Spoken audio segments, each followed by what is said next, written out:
지난 강의에 이어서 이제 본격적으로 정신과 질환의 진료의 개요에 대해서 간단히 살펴보도록 합시다.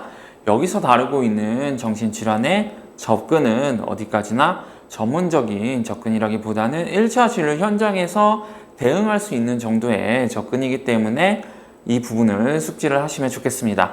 자, 정신과적 진료에서 면담 그리고 환자에 대한 진찰은 대단히 중요한 부분을 차지하고 있습니다. 이와 같은 부분에 있어서 전문적인 상담 스킬을 가지고 있는 것도 대단히 중요하고, 환자가 가지고 있는 여러 가지 문제들에 대해서 종합적으로 접근할 수 있도록 체계적인 문진 스킬을 가지고 있는 것이 중요하겠죠. 여기에 있어서 몇 가지 팁이라고 한다면은 다음과 같은 것들이 있을 겁니다. 먼저 정신과적 진료에는 환자분이 말하는 것을 요약해서 다시 확인하는 대화 방식이 중요하다라는 점, 이 부분을 숙지를 하시고 다음에 문진에 대해서 한번 간단히 살펴보도록 하겠습니다. 자, 먼저 정신과적 진료를 하기에 앞서 가지고 중요한 부분 한 가지만 더 짚고 넘어가겠습니다. 정신과적 질환으로 의심이 된다고 하더라도 그 이면에는 다양한 문제들이 존재할 수가 있습니다. 사실은 내과 질환인데 정신적인 증상이 앞서서 나타나다 보니까 정신과적 질환은 아닌가라고 생각하게 되는 경우도 많다. 제가 앞서서 여러 병태 생리에 대한 설명을 통해서 전신적인 염증이 신경계에 영향을 미쳐가지고 정신적인 문제들을 만들 수 있는 여러 가지 기전들에 대해서 설명을 드렸습니다. 이러한 이유로 인해서 사실은 내과 질환인데 그냥 일반적인 정신질환으로 착각을 하고 환자에게 불필요한 치료를 지속하게 되는 그와 같은 경우가 있는데, 이러한 부분들을 반드시 초진에 있어서 확인하고 넘어갈 수 있어야 이 환자분이 어떠한 원인에서 정말 순수한 신경과적, 정신과적 문제인지 아니면은 기저 내과 질환에 의해서 정신 증상이 나타난 것인지를 확인을 할 수가 있을 겁니다. 보통 상세한 진단을, 진료를 보기에 앞서서 다음과 같이 여러 가지 전신적인 상태를 평가하기 위한 문진표를 사용하는 것이 진료 효율을 위해서 좋습니다. 여기에 소개해드린 것은 일본의 한 정신과 의사분이 사용하고 있는 문진표인데요. 어떤 것들이 있는지 한번 간단히 살펴보도록 하시죠. 몸이 피곤하고 기력이 나지 않는다. 피곤하기 쉽다. 식후에는 잠이 잘 온다. 몸을 조금만 움직여도 숨이 찬다. 식욕이 그다지 없다. 감기에 걸리기 쉽다. 식후에는 배가 빵빵하다. 혈압이 낮다. 땀이 나기 쉽다. 변은 어떤가? 설사경향 혹은 변미경향, 혹은 기분이 좋지 않다. 기분이 떨어져 있다. 그리고 머리가 무겁다. 가슴이나 늑골 아래가 당기는, 긴장되어 있는 그와 같은 느낌이 든다. 배에 항상 가스가 잘 찬 것 같다. 불안이나 초조감이 들 때가 있다. 뭔가 목이 막히는 느낌이 든다. 항상 배가 긴장되어 있다. 빵빵하다. 항상 트름이 잘 나온다. 갑자기 기침이 나오는 경우가 있다. 때때로 갑자기 두근거리곤 한다. 집중력이 지속되지 않는다. 눈이 항상 피로하다. 또 비듬이 작거나 혹은 불안감이 강하거나 밤에는 잠을 잘 자지 못하는 그런 같은 불면 증상이 있거나, 머리가 잘 빠진다거나, 뭔가 저린 증상이 있거나, 혹은 뭔가 멍이 잘 드는, 뇌출혈이 있는 그와 같은 증상이 있거나, 입이 항상 마른다거나 마른 기침으로 목이 잘 이렇게 목소리가 갈라진다거나, 또 소변량이 적거나 다리가 쉽게 붓거나 몸이 무겁거나 어지럽거나 요통이 있거나, 기침에 가래가 많이 끼인다거나, 아침에 관절이 뻣뻣하다거나, 일어날 때 어지럽다거나, 비가 올 때 상태가 나쁘다. 태풍 전에 무언가 몸 상태가 전반적으로 나쁘다. 허리가 무겁다. 넘어지기 쉽다. 그리고 치아가 좀 약하다. 빠져있다. 이런 것들. 시력이 약하다. 뭔가 청력이 약해져 있다. 월경에 문제가 있다. 월경통이 강하다. 월경량이 많다. 혹은 월경 전후에 증상이 변동이 된다. 현재 임신 중이다. 같은 다양한 증상들을 물어봅니다. 이와 같은 증상들은 변증을 하기 위한 지표로도 볼 수가 있지만, 제가 이전 강의에서 염증과 비특이적 증상에 대해서 설명한 바와 같이 이와 같은 증상들 역시 염증에 의해서 나타날 수 있는 다양한 비특이적 증상들이다. 라고 말씀을 드릴 수가 있겠습니다. 결국 이를 통해서 무언가 변증 상태를 평가하는 그와 같은 지표로 삼을 수도 있지만 전반적으로 증상이 나타나는 것들이 치료에 따라서 서서히 사라지게 될 것이다 라는 점도 예측을 해볼 수가 있겠죠. 이와 같은 치료들에 대해서 한의학적 치료들이 염증을 개선하는 치료들이 주를 이루고 있다는 점에서 물론 세부적인 치료들은 각각의 환자가 가지고 있는 더 세부적인 증상에 따라서 달라질 수는 있겠지만 보편적인 측면에서 본다고 한다면은 한의학적 치료에 따라서 이와 같은 증상들은 하나의 변증으로 똑 떨어지지 않는 임상적인 증상들로서 이와 같은 것들이 서서히 혹은 빠르게 치료에 따라서 사라지게 되는 증상들이다 라고 보시면 될 겁니다. 이와 같은 문제들을 전반적으로 파악하는 것 중요합니다. 전신의 상태를 파악하는 것 역시 중요하죠. 그래서 정신과적 질환의 치료에 앞서서 진단에 앞서서 이 환자가 가지고 있는 전신적인 상태가 무엇인지를 먼저 파악하는 것도 중요하다. 이것이 어떻게 보면은 한의학에서 기존에 해오던 것이기도 하지만 제가 이전에 설명드린 바와 같이 정신신경면역학적인 관점에서도 대단히 중요한 지표들이 된다라고 할 수가 있을 겁니다. 이제 본격적으로 정신과적 진단의 진찰의 일부를 살펴보도록 하시죠. 자, 이 환자는 인후의 이물감으로 진찰을 받는 30대 여성의 한 증례입니다. 인후의 미야감으로 내원한 환자에게 어떤 상태인지 한번 물어본 거죠. 무언가 걸려있다라고 환자는 얘기를 합니다. 뭔가 머리카락인가 뭔가 좀 답답한 뭐 가렵은 것도 아니고 뭔가 좀 애매모호한 그런 게 걸려있는 그런 느낌은 아니냐라고 물어봤더니 그런 느낌이라고 환자가 얘기를 하네요. 그러니까 식사 때는 어떤가? 뭐 밥을 먹을 때도 좀 그런 느낌이 드나요? 물어보니까 식사 때도 좀 그런 느낌이 있다. 그러니까 환자한테 한번 이제 물어보는 거죠. 혹시 이런 증상이 언제 어떤 이유로 나타났는지 한번 이제 물어보는 거죠. 그러니까 3개월 전에 부서 배치가 바뀌고 상사가 바뀌니까 뭔가 좀 증상이 나타나기 시작했다. 스트레스를 일단 머릿속에 떠올릴 수가 있겠죠. 또 여기서 중요한 점 항상 보시면 아시겠지만 의사가 계속해서 환자가 얘기한 것을 정리를 합니다. 환자가 부서 배치가 바뀌고 엄한 상사가 라고 하니까 부서 배치가 바뀌고 상사가 엄하다 이런 상태로군요. 이렇게 하나씩 확인을 하면서 넘어가는 것 여러분들이 확인할 수 있을 겁니다. 자, 그래서 또 계속해서 확인을 하죠. 인후의 위화감도 그때부터 생겼느냐라고 물어보니까 환자는 그렇다고 합니다. 자, 그러면은 오늘 좀 뭔가 스트레스가 많다, 일이 많았다라고 물어보면 이게 스트레스에 의한 증상이라고 판단이 된다고 한다면은 환자는 더 좀 증상이 심해지더라 라고 얘기를 하겠죠. 자, 그래서 물어보니까 오늘 좀 일이 심한 것 같다 라고 물어보니까 네, 그거 있어요. 그런 날도 있어요. 그리고 증상도 심해요 라는 뉘앙스를 가지고 이런 얘기를 하죠. 그럼 이제 의사도 다시 확인을 합니다. 역시 그렇군요. 업무 환경이 변해서 목의 상태도 뭐 생각하기 어렵군요. 일하느라 여유도 없을 정도로 이제 바쁘군요. 힘들군요. 환자가 힘든지 어느 정도로 업무 부담이 있는지를 이제 확인하는 질문을 합니다. 네, 또 환자에게 물어보니까 이제 환자는 바쁘기도 하고 일하는 도중에 마음이 놓이지 않는다. 네, 이제 지지를 해줘야죠. 정말 바빠서 여유를 가지기 어렵군요. 정말 힘드시겠습니다. 정말 잘해주셨네요. 이렇게 환자를 격려하는 멘트가 또 대단히 정신과적 진료에 있어서는 중요하다라고 말씀을 드리겠습니다. 그러니까 환자도 고맙다 이런 얘기를 하죠.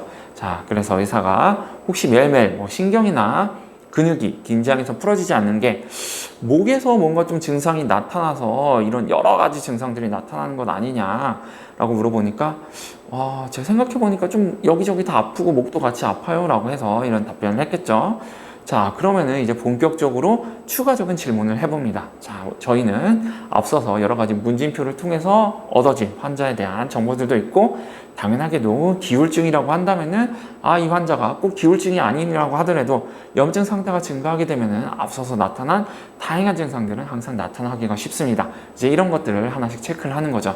자, 이거를 가지고 어려운 상태에서는 식욕도 떨어지는데 식욕은 어떠십니까? 라고 물어봤더니 식욕은 좀 괜찮네요. 또 이제 우울증도 한번 체크를 하기 위해서 앞선 질문으로 좋아하는 걸 먹으면 어떻게 좀 맛을 좀 느낍니까? 라고 하는데 맛은 잘 느껴요 라고 환자가 이렇게 대답을 하죠. 그러면 이제 저 입장에서도 의사 입장에서 다행이다 라고 생각을 할 수가 있겠죠. 우울증으로 가고 있는 그런 좀 중증의 상태는 아니구나 라고 제가 생각을 할 수가 있을 겁니다. 자, 그래서 다행이군요. 그래서 잠은 어떠십니까? 혹시 좀 잠들기 어렵거나 좀 여러 번 깨거나 하는 그런 문제 있지 않습니까? 네, 수면 문제도 확인을 해야죠. 그러니까 환자는 어떻습니까? 잠은 괜찮습니다. 잘 자고 있어요. 네, 이 환자는 상태가 상대적으로 양호한 환자라고 할 수 있을 겁니다. 그냥 인후부, 소위 말해서 매획기가 있는 환자고 그냥 소화기계 좀 스트레스가 심하다. 뇌 장축의 스트레스에 의해서 소화기 기능이 좀 저하가 되었다라고 볼 수 있는 그런 환자로 판단이 됩니다. 다행히도 우울증이 본격적으로 나타나게 되는 그런 환자는 아니구나. 그냥 일시적인 스트레스가 좀 과중해서 그러한 스트레스가 신체의 증상으로 나타났구나 라고 생각이 드는 그러한 진료라고 볼 수가 있습니다. 그래서 저도 이제 안심을 해서 식사와 수면은 괜찮군요. 다행입니다. 혹시 취미 생활은 어떻습니까? 바쁜 때 좀 여유가 없어서 취미 생활을 못하거나 하는 경우는 없지 않나요? 물어보니까 쇼핑이 취미고 휴일에 기분 전환을 잘 하고 있다. 또 기분 전환은 잘 됩니까? 주말에도 피로가 남아서 주말에도 막 늘어져 있거나 이런 건 아닌가요? 또 그런 건 없다고 합니다. 기울증이라고 보기에도 이제 좀 어려운 그야말로 그냥 소화기계 쪽에만 잠깐 증상이 나타난 그러한 환자로 더욱더 포커스를 좁힐 수가 있겠습니다. 자, 이제 좀 정리를 하는 거죠. 자, 목의 위화감이 신경 쓰이기도 하지만 식사도 잘 되고 있고 잠도 잘 되고 있고 우울증으로 볼 수 있는 소견도 없고 쇼핑도 잘하고 취미생활도 잘하고 있다. 이렇게 한번 정리를 하고 넘어갑니다. 자, 한 번 더 조금 더 체크를 더 해보죠. 피곤하다거나 뭔가 좀 억울하다거나 뭔가 좀 눌린 좀 그런 느낌이 있는 건 아닙니까? 라고 물어봤더니 조금 피곤하긴 하지만 일 때문에 그렇다. 그냥 좀 피곤한 정도다. 이렇게 얘기를 하는 것이죠. 또 그 외에 여러 가지 증상들도 다시 한번 확인을 합니다. 신체적인 증상. 어깨가 좀 아프다. 사무직이면 사무직 환자라고 한다면은 기본적으로 어깨가 아프죠. 목도 아프고 팔도 아프고 이런 경우는 같이 심치료도 이번 오신 김에 하시고 가면 좋겠다라고 바로 머릿속에 떠올릴 수가 있겠죠. 환자는 어깨가 무겁다, 컴퓨터에 일하고 있다, 어깨 증상이 있다, 입이 좀 건조하다거나 이런 건 없느냐 했더니 그렇진 않다. 물을 많이 마신다거나 이런 거 없습니까? 소위 말해서 응어를 판단하려고 하는 그런 질문들도 같이 날리지만 그렇지도 않다. 또 날씨가 나쁘다, 태풍이 온다거나 하는 증상이 나빠지거나 어지럽다거나 하는 건 없지 않느냐 물어봤더니 그렇지도 않다라는 얘기를 하죠. 소위 말해서 수채증도 없다. 오령산을 굳이 쓸 필요는 없겠구나 라는 것도 확인을 할 수가 있을 겁니다. 자, 또 물어보면 뭔가 좀 불안한 경우가 있거나 두근두근 거리거나 숨이 막히는 경우가 있지는 않습니까? 라고 또 물어보죠. 그랬더니 목이 좀 막히는 것 같다. 계속해서 목의 증상만을 지속적으로 호소하고 있는 것을 확인을 할 수가 있죠. 자, 두근거리는 것도 없고 한번 계속해서 여러분들이 보시면은 환자가 한 말을 정리하면서 진료가 이루어지는 것을 확인을 할 수가 있습니다. 두근거리지도 않고 역시 그냥 목에만 뭐가 걸린 게 문제다. 물론 환자에 따라서는 이렇게까지 이제 진료를 하게 되면은 이 선생님 이렇게 꼬치꼬치 깨무는 게 맞냐, 그냥 나 그냥 목 아파서 왔다, 이런 식으로 생각하시는 분도 있을 수가 있어요. 이런 부분들은 환자 상태를 잘 봐가면서 좀 더 상세한 문진이 필요한지 아니면은 그냥 일시적인 어떤 소화기계 문제로 인해서 목이 막히는지 이런 것들을 잘 봐가면서 문진을 좀 늘리거나 좁히거나 하는 것도 중요할 겁니다. 이런 것들은 진료 경험이 늘어나게 되면서 적절한 진료 시간을 어떻게 잡아야 될지 판단하실 수가 있을 거예요. 이 대화의 흐름을 보시면 아시겠지만 앞서 보셨던 문진표를 따라 가지고 쭉 이렇게 체크가 이루어지고 있는 것을 확인을 할 수가 있습니다. 또 계속해서 보시죠. 작은 소리에도 깜짝 놀라는 경우가 있느냐라고 했더니 없다. 생리 증상은 있느냐라고 했더니 약간 좀 PMS 관련해서 초조한 경향도 있지만 그렇게 심한 경우는 아니다. 그냥 일반적으로 그냥 나타나는 정도다. 이렇게 얘기를 하죠. 생리 주기도 정상이고 생리통은 조금 있다. 제가 생리 관련 강의에서 말씀을 드렸던 일단 생리통은 기본적으로 치료를 하는 게 좋습니다. 이런 부분들 여성 환자분들이 있다고 한다면은 이건 치료를 해야 됩니다. 이렇게 조금 더 강하게 푸시하는 게 좋다. 여담으로 좀 넘기고 넘어갑니다. 자, 뭐 환자는 그렇게 통증이 있지만 심하지는 않다. 뭐 이런 얘기도 있고요. 뭐 좀 뭔가 냉증이라고 하는, 이건 대하나 이런 얘기가 아니라 뭐 손발이 차다, 몸이 좀 싸늘하다, 뭐 에어컨 좀 쐬기가 어렵다, 손발이 쉽게 차가워진다. 이런 냉증을 얘기합니다. 이분은 환자분은 조금 있지만 뭐 그렇게 심하진 않다. 그래서 좀 냉증이 심하지 않다고 하니까 환자마다 자기가 생각하는 편차가 크기 때문에 조금 더 깊게 또 물어봅니다. 겨울철에 잘 때 양말을 몇 겹을 신습니까? 이거 한번 사실은 심한데 이제 스스로가 심하지 않다고 생각을 해서 그런 경우가 있을 수가 있기 때문에 더 물어보는 거죠. 자, 어떻게 물어봤더니 대답은 그렇지가 않다 라고 하는 걸로 봐서는 뭐 그렇게 심하진 않구나 라고 생각을 할 수가 있겠죠. 전반적으로 내용을 쭉 흘러가다 보면은 인후 증상만 조금 있고 나머지는 사실 그렇게 문제는 되지 않는구나 라고 생각을 해서 그냥 반호후박탕 정도로 그냥 간단히 끝낼 수가 있겠다. 뭐 어깨 아프니까 뭐 갈근탕을 또 뭐 X제가 있으면 이걸 써볼 수도 있겠고, 아니면은 그냥 반호후박탕을 사용한 걸 통해서 그래도 이제 어깨 증상도 어느 정도 좀 좋아지겠구나 라고 생각을 할 수도 있겠죠. 그리고 침 치료도 같이 하면 좋겠구나, 이 정도 임프레션이 잡히실 겁니다. 또 여기서 뭐 양말을 물어볼 수도 있고, 제가 앞서서 말씀을 드렸던 것처럼 뭐 에어컨 얘기를 할 수도 있고, 뭐 추워서 뭐 옷을 껴입는다거나 뭐 이런 얘기들도 한번 문진을 통해서 확인을 해볼 수가 있을 겁니다. 또 계속해서 물어봅니다. 뭐 추운 날에는 몸을 움직이기 힘들다 했더니 그런 거 없다. 뭐 냉증이나 뭐 몸이 차서 생기는 문제는 없다. 뭐 허증이나 허한증에 해당되는 그런 경우도 없겠구나 라고 생각을 할 수도 있겠죠. 자, 그러면 뭔가 한증이 없다고 한다면 그러면 열증은 있느냐 라고 해서 또 체크를 하는데 열증도 없다. 뭐 어혈이 있을까 해서 또 물어보니까 어혈도 없다. 자, 그래서 최종적으로 정리를 하죠. 이 한국에서는 환자분들이 싫어하시는 경우도 좀 있을 겁니다. 물론 좀 이제 이 환자를 이 환자가 조금 상세한 진단을 원하냐, 아니면은 그냥 빠르게 자기 문제를 해결하기를 원하냐, 이런 부분들을 조금 이 분위기를 봐가면서 시간을 할애하는 게 좋겠습니다.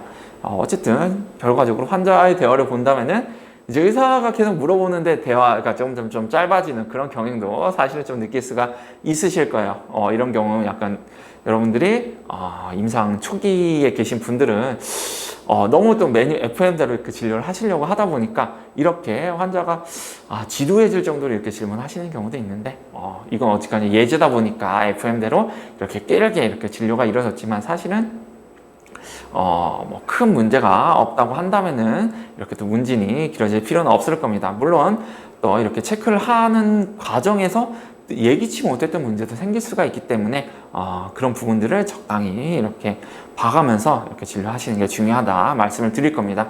자, 그래서 어쨌든 결과적으로 봤더니 어깨 조금 아프다, 이거 말고는 환자분 문제 없으시죠? 이렇게 마지막으로 이제 체크를 하는 그러한 진료의 흐름으로 가고 있다라고 볼 수가 있을 겁니다.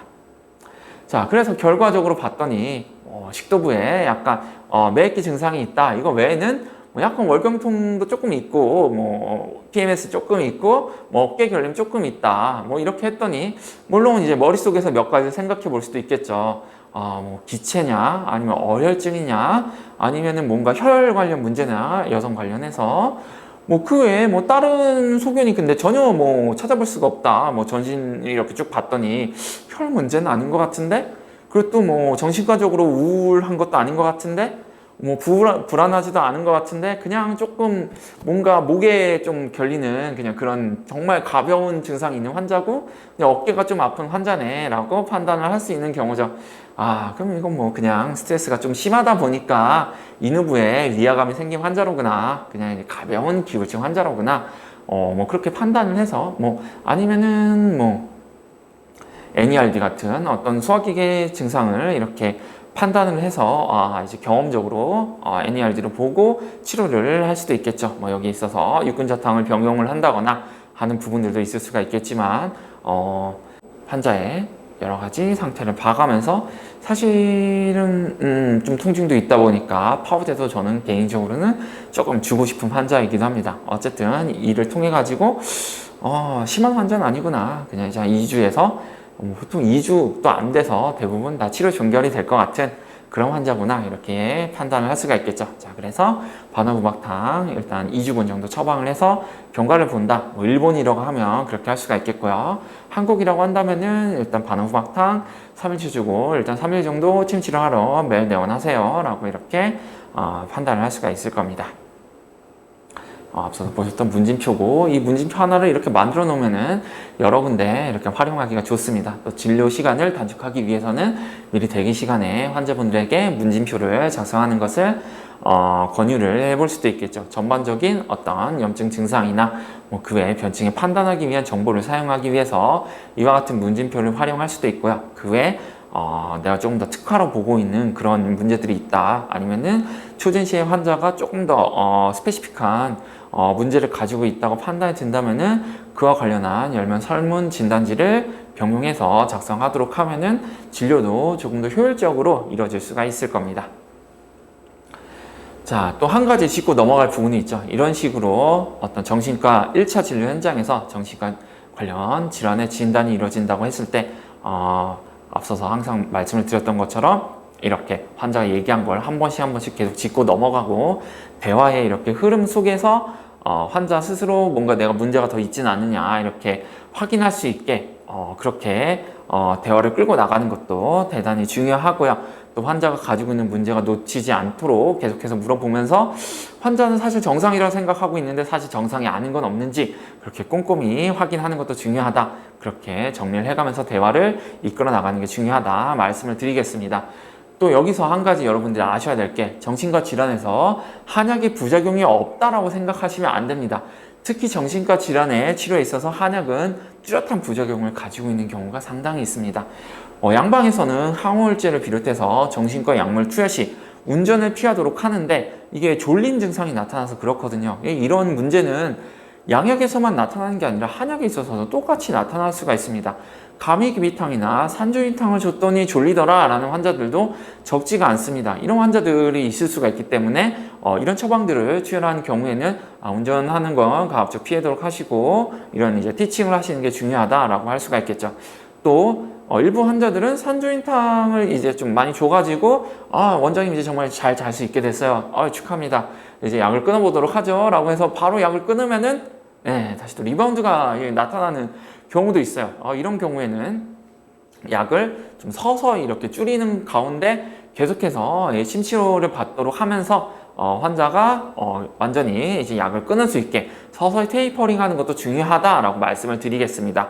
또 한약도 약물이기 때문에 약물 대사에서 상호작용이 있을 수가 있는데 이 부분은 사실 아직 그렇게 많이 밝혀진 게 없습니다. CIP 관련해서 몇 가지 효소들에 대해서 한약이 이제 관여를 하고 있는 것들이 알려져 있긴 한데 거의 잘 알려져 있지 않기 때문에 마파린이라거나 하는 몇몇 약재를 빼고서는 거의 아직은 알려진 게 거의 없다. 그래서 한번 양약을 같이 병용하고 있는 환자라고 한다면은 그냥 주의 깊게 세심하게 관리를 하는 게 중요하다라고 말씀을 드리겠습니다. 원론적인 차원에서.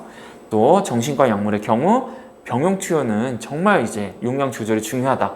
길게는 6개월에서 1년까지 SSRI 이제 정말 조금씩 줄여가면서 한약 서서히 늘려가면서 이런 식으로 양약에서 한약으로 전환을 하는 게 필요하다라고 일반적으로 알려져 있습니다. 양약 안 좋으니까 끊으세요 라고 하면은 환자가 바로 리바운드 와가지고 심각한 문제가 발생할 수도 있습니다. 정말 환자가 바로 자살 충동을 호소하는 그런 경우도 발생할 수가 있기 때문에 정말 주의해서 기존에 복용하고 있는 약물이 있다고 한다면은 정말 서서히 정말 주의 깊게 봐가면서 약을 줄이는 게 중요하다라는 점 말씀을 드리겠습니다. 또 앞서서 말씀을 드렸죠. 정신질환보다는 신체질환이 나타나서 신체질환이 원인이기 때문에 정신증상이 나타나는 경우가 더 많다라고 얘기를 드렸습니다. 그와 같은 문제들 한번 같이 보도록 하시죠. 정신질환보다는 신체질환을 의심할 수 있는 소견들은 어떤 것들이 있을까요?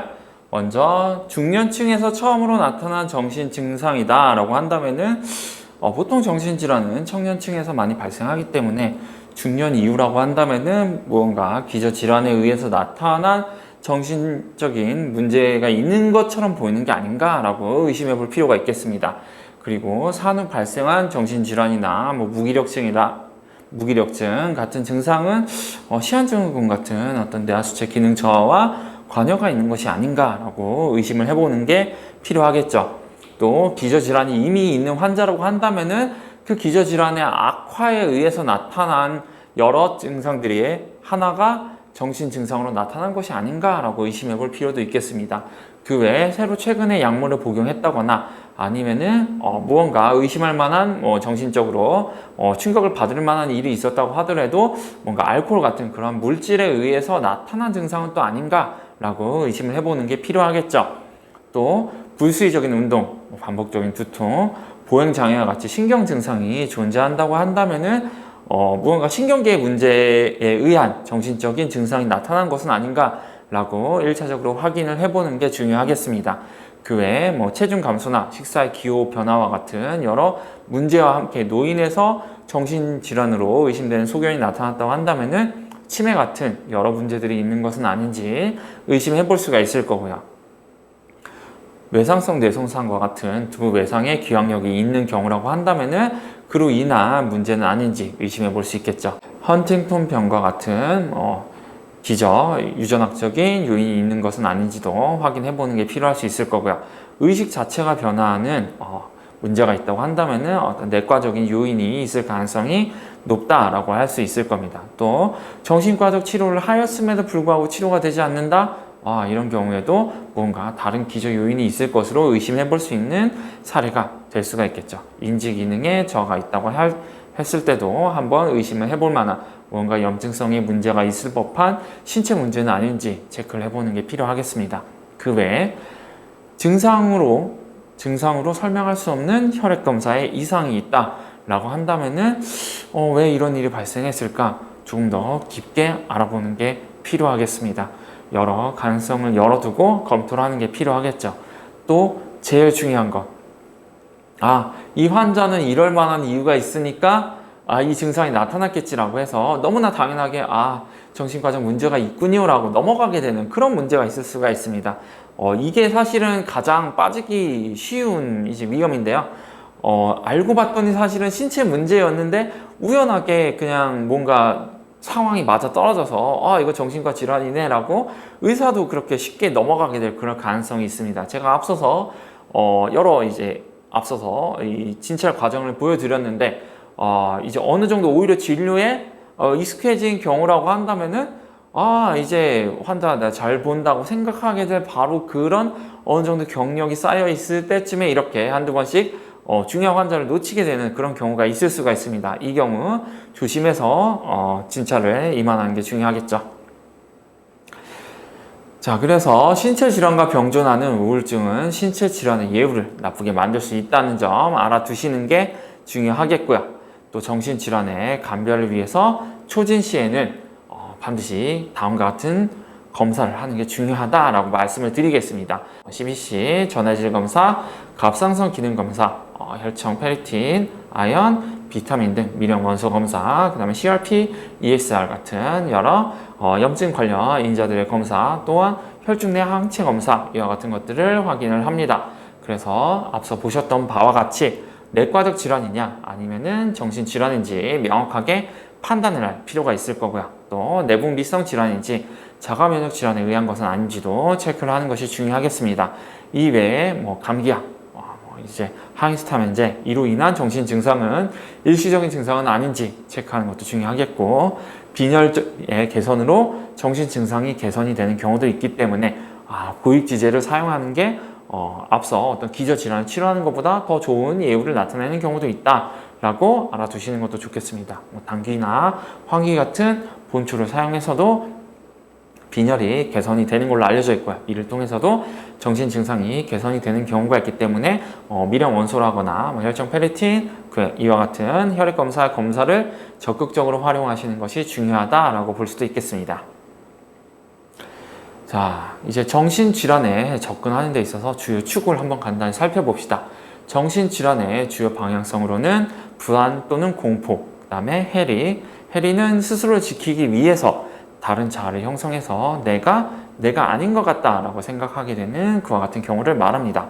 또 신체화는 정신적 고통이 신체적 증상으로 나타나는 경우이고요. 또 관계사고, 주변의 모든 사건들이 모두 다 나와 관련이 돼 있다. 누군가 나를 이제 위협하고 있다. 나를 공격한다. 라고 하는 피해망상적인 사고들, 관계를 중심으로 하는 사고들이 주축이 되는 그와 같은 정신질환의 방향성이 있습니다. 또 기분장애, 기분의 급격한 변화, 우울증 또는 조증, 머리가 잘 돌아가지 않는다. 뭔가 생각이 잘 되지 않는다. 머리가 잘 돌아가지 않는다고 하는 그와 같은 머리가 사고가 저하된 그런 느낌이나 혹은 난 정말 뭐든지 다 할 수 있어 라고 하는 조증을 반복하는 그와 같은 뭐 양극성 장애나 혹은 우울장애 혹은 조증 경향이 있는지 아닌지를 확인을 해보는 것도 중요하겠습니다. 또 환자가 자신의 감정을 어떤 말이 아니라 행동으로 표출하는 것은 아닌가, 이런 행동화 증상도 확인을 해볼 수가 있겠죠. 또 행동화,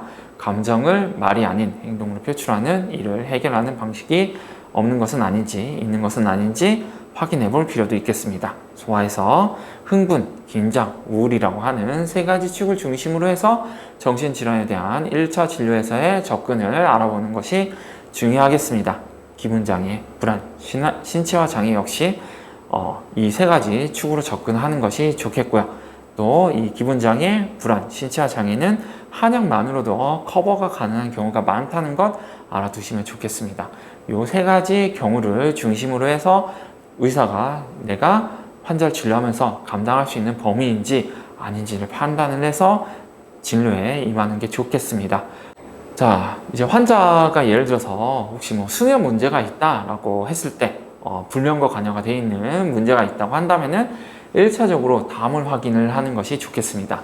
잠자리에 드는 시간은 어떠한지, 수면 각성 주기에 문제는 없는지, 잠들려는 노력은 어떠한지, 운동이나 목욕을 어떻게 하고 있는지, 자기 전에 또 낮잠은 잘 자고 있는지, 낮잠을 안 자고 있는지, 혹은 침실 환경은 어떤지, 식사를 어떻게 하고 있는지, 음주를 하고 있는지, 커피나 담배는 어떻게 하고 있는지 등을 확인해 볼 수가 있겠죠.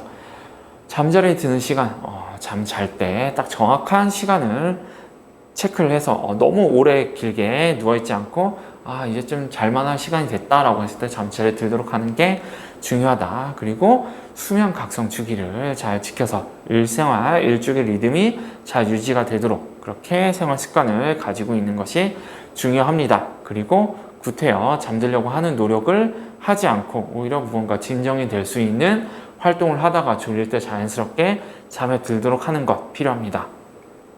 또 운동이나 목욕은 오히려 규칙적으로 하는 건 좋을 수도 있지만 오히려 신진대사를 활발하게 해서 수면을 방해할 수도 있습니다. 쉬는 시간에 어느 정도 텀을 두고 하는 게 좋겠다라고 말씀을 드릴 수가 있겠죠. 또 낮잠은 자는 게 좋다, 안 자는 게 좋다, 이렇게 개인차가 있을 수가 있습니다. 내가 낮잠에 의해서 밤에 잠드는 게 영향을 받는지 아닌지 판단을 해서 적당히 조절하는 것 중요합니다. 또 침실 환경 쾌적하게 약간 체온이 낮도록 그런 수준을 유지할 수 있도록 침실 환경을 유지하는 것도 중요하겠고요. 식사 역시 가급적이면은 늦게 야식을 하지 않도록 하는 것이 중요합니다. 일주기 리듬을 방해할 수 있기 때문이죠. 또한 음주, 커피, 담배는 가급적 삼가시는 게 필요합니다. 자, 어쨌든 수면과 관련해서도 간단히 살펴봤고 또 임상에서 주의할 부분도 또 간단히 보시죠. 제일 중요한 거는 정신질환은 전문의가 아니면 다루기 힘든 환자가 있다라는 점입니다. 또 치료에도 불구하고 증상이 악화되는 경우가 있다. 이러한 점은 내가 볼 수 있는 환자냐, 내가 볼 수 없는 환자냐, 이것을 처음에 초진을 통해서 명확하게 판단을 하고 환자를 이끌고 갈 거냐 아니면 전원을 할 거냐, 이것을 초진에 명확하게 알아두시고 내 기준을 세워서 진료에 임하시는 게 좋다라는 말씀을 우선적으로 드립니다. 또 정말 내가 다루기 힘든 환자, 선생님 정말 죽고 싶어요 하고 정말 뭐 손목에 정말 이제 자해흔이 있거나 심지어는 최근에 약간 불행한 사건에서처럼 공격성을 나타내는 그런 환자들이 존재하고 굉장히 다양한 환자들이 존재합니다. 그렇기 때문에 내가 다룰 수 있는 환자인지 항상 환자를 봐가면서 접근하시는 게 중요하다. 또 문제가 되는 부분 중에 하나가 치료 종료 후에 환자가 다시 또 재발을 했을 때는 기존의 효과적인 치료가 전혀 듣지 않은 경우도 있는 경우도 있습니다. 이건 사실 어떤 한의학 임상에서는 자주 보는 현상이기 때문에 꼭 뭐 정신 환자에서만 나타나는 건 아니지만 이런 좀 저항성의 환자들은 증상이 또 극도로 빠르게 악화되는 경우도 있기 때문에 주의하실 필요가 있습니다.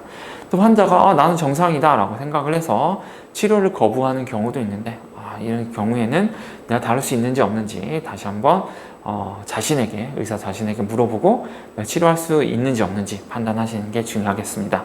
즉 내가 감당할 수 있는 환자만을 치료하는 것 1차 진료에서 가장 중요한 덕목이다 라고 말씀을 드릴 수가 있겠습니다. 정신질환의 문진법은 앞서서 제일 중요한 것은 환자가 얘기하는 부분을 정리하는 것, 그것들이 있을 것이고 조금 더 정신질환에 포커스를 둔 접근법으로는 베스법이 있겠죠.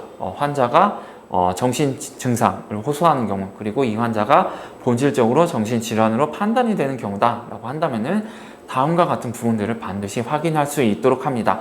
먼저 환자가 삶에서 지금까지 얼마나 어떤 일들을 겪어왔는지 쭉 한번 오픈 퀘스천으로 들어보는 것이 중요하겠죠. 그래서 환자를 전반적으로 이해할 수 있도록 하는 게 중요합니다. 그 과정을 통해서 내가 공감을 할 수 있도록 하는 게 중요하죠. 이 환자가 정말 이럴 만한 문제들이 있었고 그를 통해서 지금 이렇게 된 게 그럴만하네 라고 공감을 할 수 있는 스스로의 어떤 준비를 하는 게 필요합니다. 그래서 환자의 지금 기분은 어떠한가 이런 부분들도 확인을 해서 이 환자가 지금 어떤 상태에 있는지 공감을 하도록 하는 게 중요하겠죠.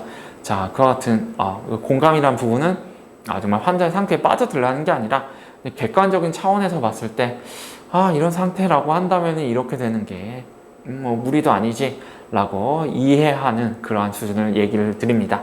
자, 그리고 환자에게 지금 가장 무엇이 힘드냐, 당신이 지금 겪고 있는 문제가 무엇인지를 명확하게 문제화를 시키는 게 중요합니다. 정리를 해서 이와 같은 부분들이 내 치료를 통해서 얼마나 좋아졌는지를 확인을 할 수 있도록 하는 초석 단계다 라고 말씀을 드릴 수가 있겠죠.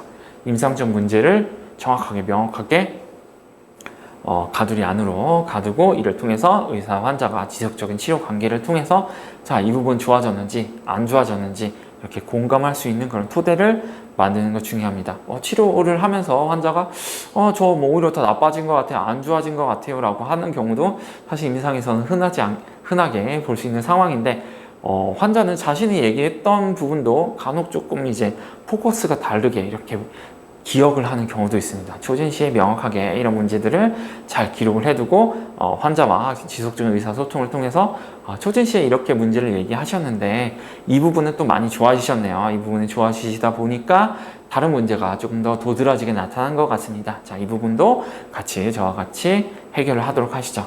이를 통해서 또 앞으로 이런 좋은 일들이 있으실 겁니다. 이런 식으로 환자와 같이 동행하기 위해서는 처음 단계에서 문제를 명확하게 체크를 하는 게 중요하다라고 말씀을 드릴 수가 있을 겁니다. 자, 그리고 환자에 대해서 조금 더 깊은 이해를 위해서 이 환자가 자신의 문제를 어떻게 해결하고 있느냐, 사람 만나는 게 너무 무서워요 라고 하는 환자가 있다. 대인 공포증이 있다. 그래서 어떻게 대처하시나요? 전 그래서 집안에만 있어요. 이 환자가 그런 식으로 대처를 하는 건 대인이 사람을 대하는 게 무서우니까 이분은 이런 식으로 나름의 문제를 해결하려고 노력을 하고 있는 겁니다. 이걸 어떻게 폄훼하거나 깎아내릴 게 아니라 이 사람이 가지고 있는 모든 문제들을 이해하기 위해서 이 사람이 어떤 문제가 있는데 그걸 해결하기 위해서 이런 상황이 되었다라고 그걸 전반적으로 확인을 하게 되면은 환자의 증상에 대해서 원인과 결과를 따로 분류해서 볼 수가 있을 겁니다. 그렇다고 한다면은 결과적인 문제, 이 사람이 뭔가 굉장히 강박 증상이 있다라고 하면 왜 이 사람이 강박 증상이 있을까? 강박증의 원인이 있을 텐데 라고 확인을 해보면은 예전에 어떤 교통사고를 당해서 그 이후에 뭘 굉장히 많이 피하게 되었다. 그 이후에 그로 인해서 어떤 증상이 생겼다라고 그럼 일관된 스토리를 만들 수 있게 된다고 한다면은 환자가 왜 문제가 생겼고 그래서 어떤 증상이 나타났는데 그 후속의 증상이 문제보다는 앞서서 나타난 문제가 사실은 더 중요하다. 이런 부분들을 확인을 할 수가 있겠습니다. 이와 같은 문제들을 전반적으로 확인을 하게 된다면은 의사는 정말 공감을 통해서 엠파시를 통해서 저 환자분 정말 힘드셨겠군요. 저도 그랬겠습니다. 공감하는 또 문제를 이해해야 하는 그런 같은 단계로 이어질 수가 있을 겁니다. 자, 그래서 문진 시 확인할 부분들, 이런 부분들이 있겠죠. 환자가 일상생활에 어느 정도로 증상에 방해가 나타나고 있는 것은 아닌지 또 확인을 하고, 환자가 자살과 관련한 사고를 하고 있지 않은지, 깊은 우울증이나 아니면은 조울증을 통해서 무언가 그 과정에서 자살 사고를 하고 있지 않은지, 이와 같은 문제를 확인하는 것도 중요합니다. 그리고 환자, 특히 젊은 환자라고 한다면은 무언가 관계망상이 있는 것은 아닌지, 또 환자가 주변에서 자꾸 자기를 얘기를 한다, 나를 막 공격을 하는 것은 아닌가 라고 하는 그런 얘기를 하고 있지는 않은지 관계망상에 대해서 판단을 하시는 게 중요하겠고, 또 환자가 우울증만이 아니라 조증을 겸하는 양극성 장애는 아닌지 확인을 해보는 게 중요하겠습니다. 정신과 환자를 보는 상태도 같이 한번 전신적인 상태, 뭔가 증상만이 아니라 환자의 외견에서부터 다양한 부분들도 같이 확인해 보는 게 좋겠습니다. 자, 환자의 외형은 어떻습니까? 정신과 환자스러운가? 아니면 뭔가 정신과 환자에 어울리지 않는 그런 모습을 하고 있는가? 이런 부분들을 1차적으로 확인을 하고, 무언가 의식 상태, 이거는 소위 말해서 뭔가 좀 말이 이상하지는 않은가? 이런 것들도 한번 확인을 해보고, 이 환자가 뭔가 문제가 있지는 않은지 그냥 직관적으로 확인을 해볼 수 있는 부분입니다. 또 이 환자가 어떤 정신 증상으로 보이는 경우가 사실은 인지 기능이 떨어졌기 때문에 무언가 내과적인 문제로 인해서 인지 기능에 문제가 생겨서 그로 인해 뭔가 정신과적 문제가 있는 것은 아닌지, 이런 것들도 확인을 하고, 혹시 환시가 있지는 않은가, 혹은 각 정신과 질환에서 두드러지는 특이적인 증상은 있지 않는지, 이와 같은 것들 견당식 장애를 모두 확인하는 것 중요하다라고 말씀을 드릴 수가 있겠습니다. 이외에 정확한 진단을 위해서 MMSE나 HAMD 등 인지기능 장애 혹은 기본 장애를 확인을 하는데 사용할 수 있는 도구를 활용하시는 게 좋겠습니다. 정신과 질환에서 한약의 효과를 판단하는 데 있어서 2-4주로 판단하기에 짧은 경우가 있습니다. 처방에서 한약을 처방을 했을 때, 여러 처방을 시도를 했을 때 특히 뚜렷한 개선이 없다고 하더라도 일단 뭔가 좀 경과가 좋아지는 것 같다라고 생각이 든다고 한다면은 한 4주 투여에서도 뚜렷한 반응이 없다고 하더라도 쭉 계속 한번 투여해 보시는 것도 좋다라고 말씀을 드릴 수가 있겠습니다. 그리고 환자의 증상이 좋아진 후에는 3개월에서 6개월 이상 지속적으로 한약을 투여하는 것도 좋습니다. 물론 임상 현장에서는 1개월, 2개월 정도 투여해서도 환자의 치료를 종결하거나 혹은 지속할지, 이와 같은 의사결정을 할 타이밍이 옵니다. 일반적으로 봤을 때는 그냥 환자에게 치료를 계속하면서 증상이 좋아지거나 한다면은 자연스럽게 환자도 약물 투여를 거부를 하게 되고 약물 용량도 줄어들고 자연스럽게 약을 끊게 되는 그와 같은 경과를 밟게 된다라고 말씀을 드릴 수가 있겠습니다. 자, 지금까지 간단히 정신과 질환에서 한의학적 진단이 이뤄지고 한약적 치료를 하는 그와 같은 기본적인 골격만을 간단히 살펴봤습니다. 이제 본격적으로 각 정신질환에서 한약 처방 그리고 치료의 전반에 대해서 알아보도록 합시다.